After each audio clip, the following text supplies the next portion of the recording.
Namaskar everyone and welcome to the Geeta Satsang for today. So let us start with the Prarthana. By the Guru's grace and the will of Shri Krishna, we have all assembled for this Geeta Satsang. May we have their guidance to be able to learn and adopt the things which will help us to grow spiritually. Let us chant the Shlokas. Vasudeva Sutam Devam Kamsa Chanuramardanam Devaki Paramanandam Krishnam Vande Jagadgurum Krishnaya Vasudevaya Haraye Paramatmane Pranatah Klesha Nashaya Govindaya Namo Namaha Namostu Te Vyasa Vishala Buddhe Pullara Vindaya Tapatra Netra Yena Tvaya Bharata Taila Purnaha Prajvalito Jnanamaya Pradipaha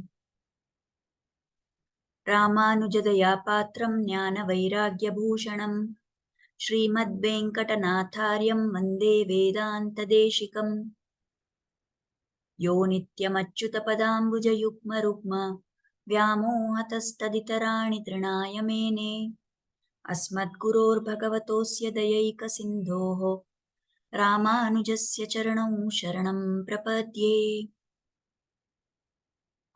So with prayers at the lotus feet of the Acharyas, let us start our new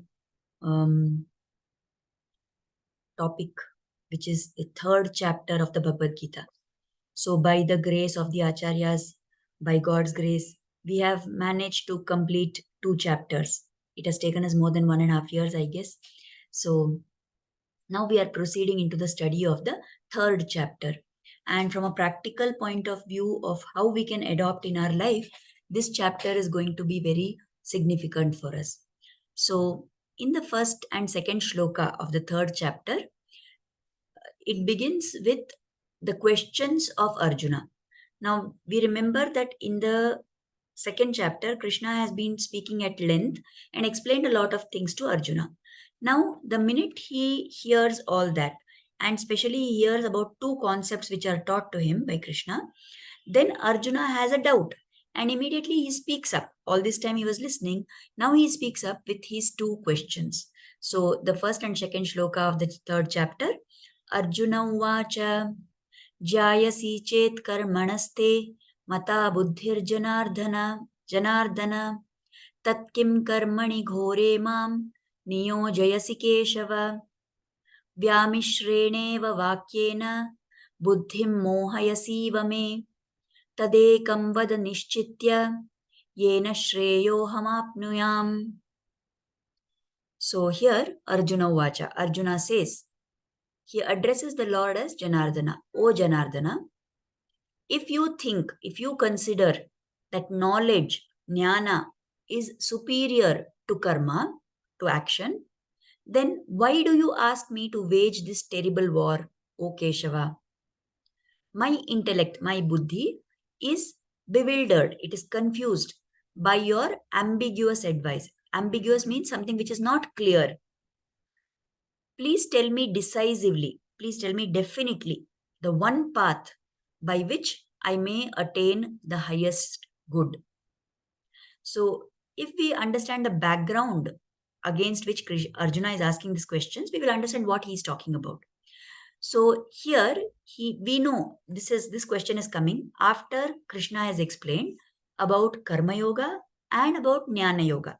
If you remember in the second chapter, we saw that from shloka 39 to 52, Krishna has been speaking and describing about karmayoga, about how you have to do your actions, how performing your actions is the best option available for you. Being a kshatriya, it is your duty to fight. And only if you do that duty of fighting as a kshatriya, fighting in a dharma yuddha, then you will get the higher status. You will get moksha. Otherwise, you will be stuck up in Papa Punya and you will be stuck up in this cycle of birth and death. So you must fight, Arjuna. That is what Krishna has been explaining. Now, once he explains all that, he goes one step further and he explains that you have to perform actions, but you have to perform action without a desire for any reward or for any fruits of those actions.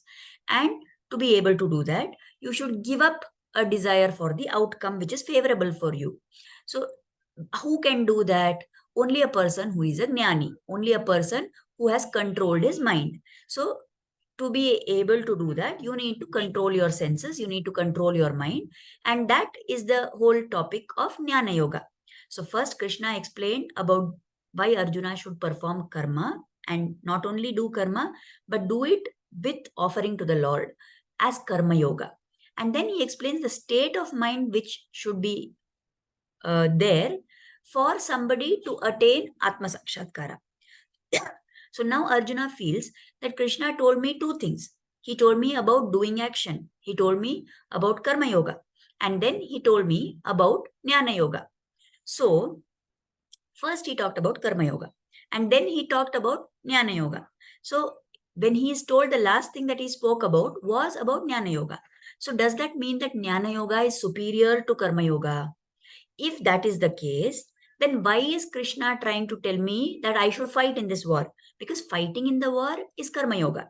So if jnana is superior to karma, then why Krishna is telling me to fight in this war? So here the commentators have given an explanation, an example. Like let us say, suppose somebody is going to a shop and he wants to buy a shawl or you want to buy some clothes. Now when I go there and the person tells me that the cost of that is say 1000 rupees.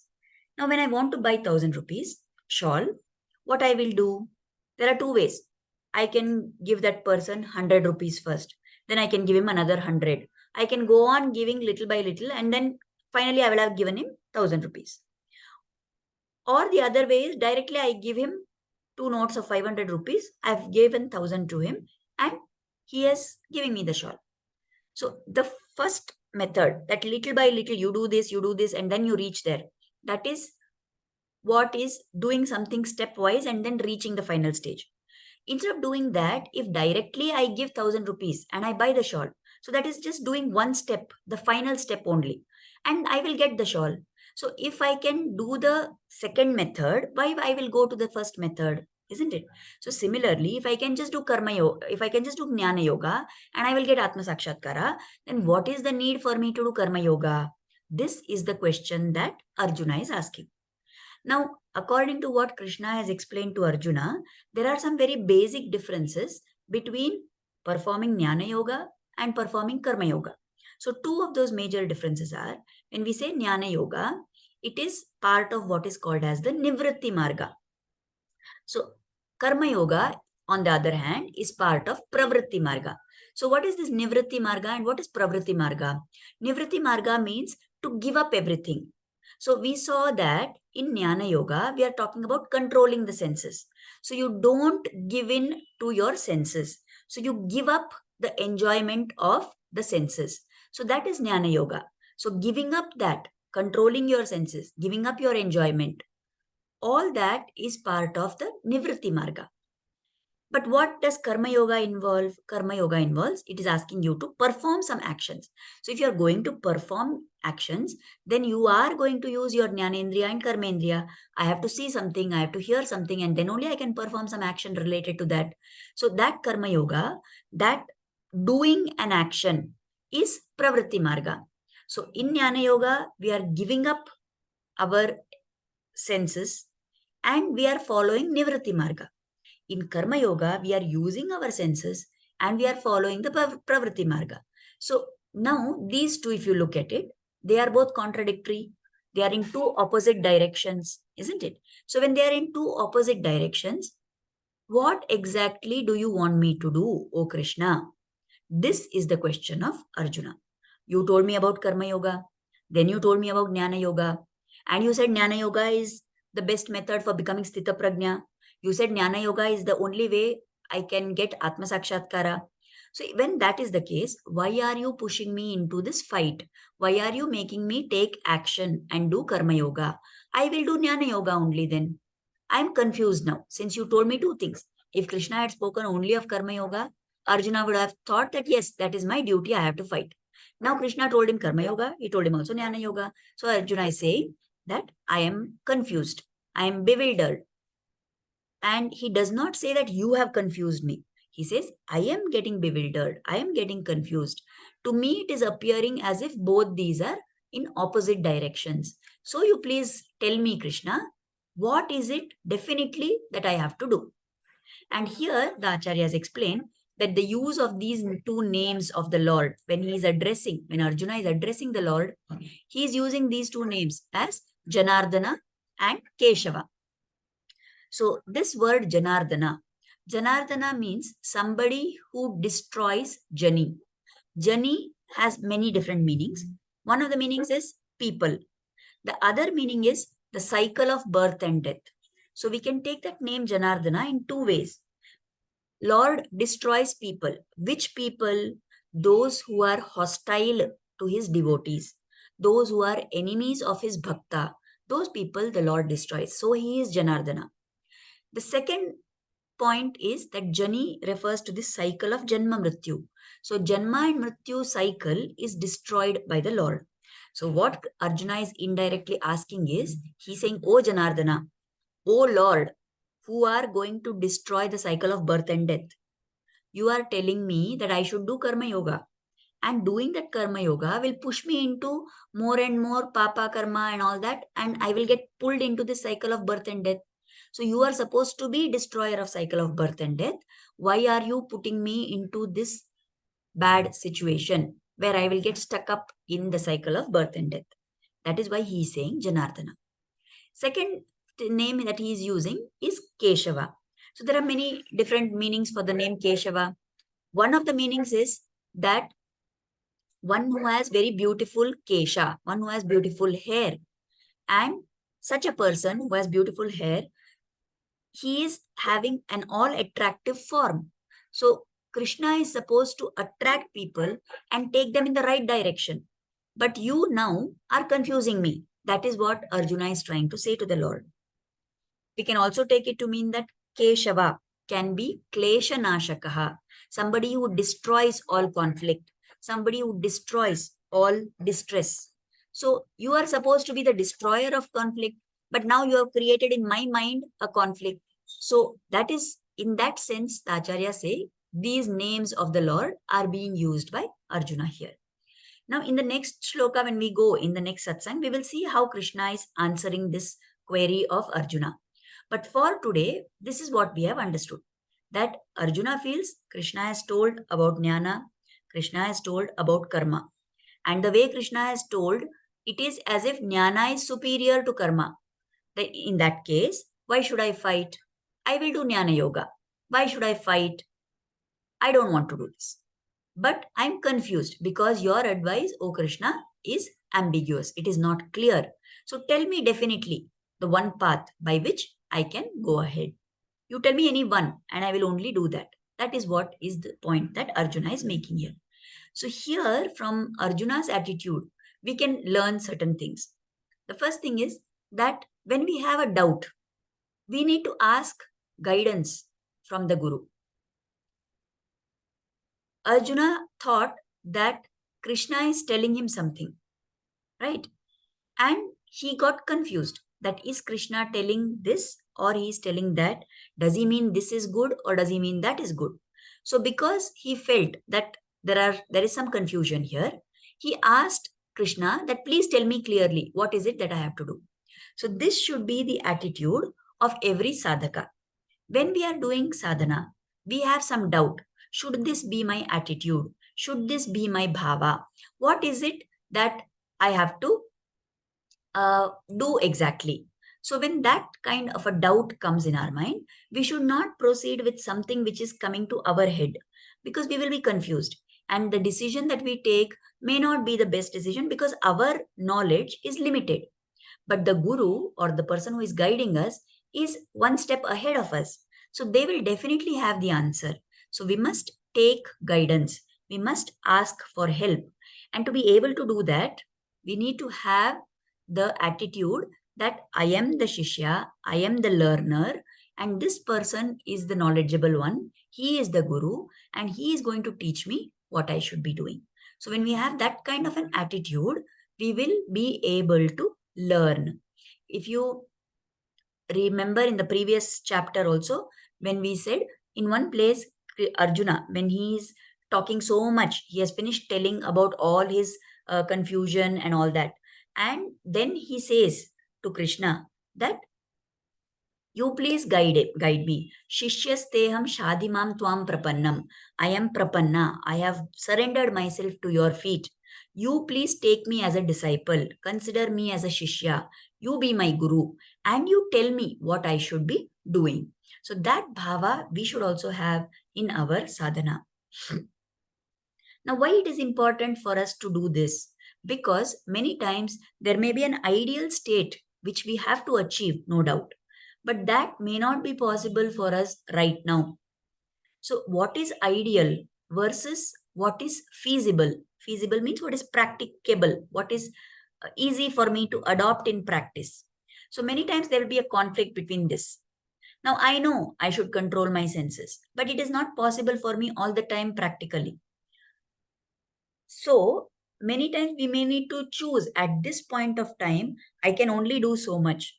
So I will do that, but need to be guided in that direction. So if I do what is feasible, what is practicable, instead of only focusing on what is ideal, because when we do like that, we will have more consistency in our sadhana. Like, take for example, let us say that I have set a goal that I am going to chant every day for half an hour, or I will do 3 malas of japa, something like that. I have set some goal that every day I'm going to do this. Now I have set a goal. First of all, when I set the goal itself, I should make sure that the goal is achievable. At the same time, it is little pulling me out of the comfort zone. Because if it's too achievable, then I will only stop with small things.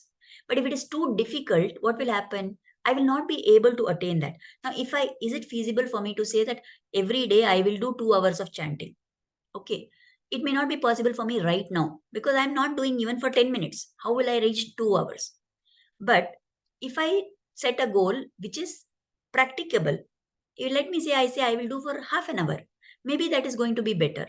Now, if think that the ideal is doing for 2 hours, I'm not saying that the ideal is 2 hours. Okay, I'm not giving that as a benchmark. I'm just giving as an hypothetical example. So if I say like 2 hours is ideal. Now, if I'm not able to achieve that 2 hours, what will happen? I will say, what is the point? Anyway, I can't do for 2 hours. Let me not, I will start from tomorrow. Today I could not do. I couldn't make time. I will start from tomorrow. Tomorrow will come. Again, I will be busy with all my things. Again, I will not be able to find 2 hours. I will say, okay, I will start from tomorrow. Like this, I will just keep on pushing it further and further. And finally, I will get nothing done. So, because my goal was too idealistic, I will not be consistent in my sadhana. But if I say that, okay, every day I will aim for minimum 10 minutes, minimum 15 minutes, and I will see how much ever I can do, then what happens? At least that 10-15 minutes of japa gets done, isn't it? So that what is practicable, we may need to choose it in the starting stages. But then we should make sure that we are not always stuck only with that. Like the commentators have given an example. Now, whenever there is a product that is being developed by a company, whether it is a medicine or it is some other product in the market, when they do research and development, there are a lot of things that they consider. There are a lot of factors that they want to incorporate, and they want to make a perfect product. Now, when they do that in the R&D stage, there will be many candidates. But finally, when there is one product which reaches the market, they may have had to compromise on many of those features. Why? Because those were not practicable. Everything you can't get, isn't it? So somewhere some compromise would have been done. Some features will be reduced, and that final marketed product is not always going to be 100% the ideal thing that you wanted, but it will be somewhere close to that. So like this in our sadhana also, what is ideal, what we should actually be doing is one thing. What is practicable for us is another factor. So we need to choose and balance between these two things. So if I want to just stick to the ideal thing, then I may never reach the stage where I can do it. Instead, let me do what is practical for me right now. And according to that, I will be able to go ahead. So that is something that we must keep in mind. Now, the other day I was listening to one Upanyasam, and there Shri Uve Karunakaracharya Swami quoted one story. I had not heard this before any time. So, and it is quite interesting, and in some way it may be relevant to this attitude of Arjuna also. So, we will just see if we can learn something from that. So, we all know about the incident during the Rajasuya Yajna when Krishna was offered Agra Puja, and everybody was okay with that, but this Shishupala did not like it, and he continuously abused Krishna, and he was so carried away on that day that he crossed that limit, right? He was given a grace that up to 100 mistakes is fine. When he commits the 101st mistake on each day, if he commits 101 mistakes, he is going to be killed. So he got so lost in his abuse of Lord that he crossed that count. He was killed during the yajna. Now, after that yajna was over and everything, all the guests were all going back to their place and all that. At that point of time, there were lot of bad omens that were seen. The yajna went on fine, everything was okay. But soon after that, there were a lot of bad omens which were noticed, and everybody got worried. So Yudhishthira was quite, worried about that. And Vedavyasa was there. So, as the most learned person, as the great guru, Yudhishthira asked Vedavyasa that, what is this? Why all these bad omens are coming? So, Vedavyasa is Trikalagnani. He knows what is going to happen in the future, isn't it? So, he explained that, O Yudhishthira, actually there is going to be a turn of events in the future. And because of you, because of something that you do, there will be a great yuddha which happens. And in that yuddha, all the kshatriyas, most of the kshatriyas will be destroyed. And you will be the reason for that. Because of something related to you, one yuddha will happen and there will be destruction of the kshatriyas. Now, what Yudhishthira did, he was so upset hearing this. And he said, am I going to be the cause of so much destruction? Now Vyasa tried to explain to him that it will be for the good only. But Yudhishthira was so, we know the nature of Yudhishthira, isn't it? So he is a totally dharma following, dharma abiding person. He will never go and fight with anybody. He wants peace all the time, right? So this Yudhishthira was very upset that to hear that he would be the cause of all this destruction. So he said, and he told in that assembly, he told, okay, I'm going to take a vow. And what is the vow? What is the promise that he took? He said, he took an oath. He said, henceforth, I will not say no to anybody for anything. Whatever anyone asks of me, I will agree to that. Whatever somebody tells me, I will obey them. If they are my elders, I will obey them. If they are my own age people or whatever, I will agree with them. I will not disrespect anybody. I will not say no to anybody's request for anything. Because when there is a chance for klesha to come, when there is a chance for conflict, when someone says something and I say something else, then that is the time when there can be a problem, isn't it? There will be disagreement, then there will be difference of opinion. Then at that time, there can be a fight. Now, I want to make sure that there is never going to be any fight because of me. So whatever anybody says, I will agree to that. And this is the actual reason why, when he was invited for that gambling match, although he may not have wanted to play the first time, and again the second time, he agreed. So it was this oath which Yudhishthira took, which made him take that decision of participating in that gambling match. So here it is interesting, isn't it? Now that gambling match led to so many things, and so many people took vows at that point of time. And as the outcome of all that, the yuddha finally happened. And then in the yuddha, everybody from the other side was killed, correct? So what had to happen did happen, isn't it? So there is nobody who can change what is there in store. But what was Yudhishthira's action here? When it was told that you will be the cause of destruction, he was emotionally upset by that, and unilaterally he took one vow, one oath, which led to a lot of trouble, but did not in any way impact the final outcome. Outcome was what it was supposed to be only, isn't it? So this incident we can think of and try to correlate. Now, this story is what was told in the Upanyasam that I heard. Now, what I'm telling next is my thought process. Okay, so I cannot claim that it is sanctioned by any acharyas or anybody. As I was thinking about this for my own learning, I realized that many times we think that we know what we have to do, or we think that we will take action in a particular way. And using our buddhi and using our limited abilities, we may think in the best way and we will consider factors and we will tell. We will do something. Like Yudhishthira took the oath. But Yudhishthira had another option, right? There was Vedavyasa was there only. When he has told you this thing, Yudhishthira could have very well asked Vedavyasa that, "Oh Guru, what should I do then? What should be my attitude in this situation? Is there anything which I can do? Should I try to do something?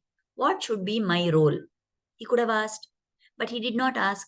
He thought that he is in control of things, and he took that decision that I will never say no to anybody. And because of that decision, he got into many other things which finally led to a wrong outcome only. Here, if we contrast and see what Arjuna is doing, Arjuna has got a doubt now. Krishna has told him something, but Arjuna is having doubt that should I do this? Is this what he is telling? Is that what he is telling? Am I supposed to do this? Am I supposed to do that? So, what Arjuna is doing now, he is asking Krishna for guidance. He is saying, "You please clarify for me. I am getting confused. I am finding it ambiguous. You please tell me definitely what I should do." So, when we ask like that, we must also be willing to take the full, you know, advice that is given to us and follow it to the letter. Many times we ask for advice from somebody superior to us, but then we are not willing to take that advice. We take their opinion, we tell them, "You please guide me," and then we add our own mind into that and we either follow it partly or we don't follow. Then there is no point in having asked only. But like Arjuna, we should surrender to the Guru and say that Guru only will guide me and I will follow whatever it is that the Guru is telling me. So let us try and adopt this attitude that when we have a doubt, we will ask somebody for guidance. If there is a conflict between what is ideal and what is feasible, we will choose what is feasible right now. And as we keep doing little, gradually we will get to the stage where our capacity will increase and soon we will be able to do whatever we are supposed to do in the ideal manner. So we have reached the end of our time for today, and we will talk in the next satsang of how Krishna explains to Arjuna what he should be doing. So for today, this is where we will stop by offering Kritagnyata. Let us offer Kritagnyata, gratitude, at the lotus feet of Sri Krishna and Guru for inspiring us to start and join this satsang. And let us pray for their blessings and grace to always be on us. Thank you everybody for joining in, and we will meet again next Thursday. One thing is that next Thursday will not be possible. Probably we will have the satsang on Tuesday, on 12th itself, because Thursday I will, from Thursday to Sunday or so, Saturday, I will not be in town, and I'll be not possible to take on Wednesday evening either because I'll be leaving. So we will have our next week's satsang on Tuesday evening itself, if that's okay with all of you. Anyway, I will record this and put it up on YouTube. Okay? So if you have any queries about whatever we discussed today, then you can please let me know. Send me the questions. We'll stop here for now. Namaskar.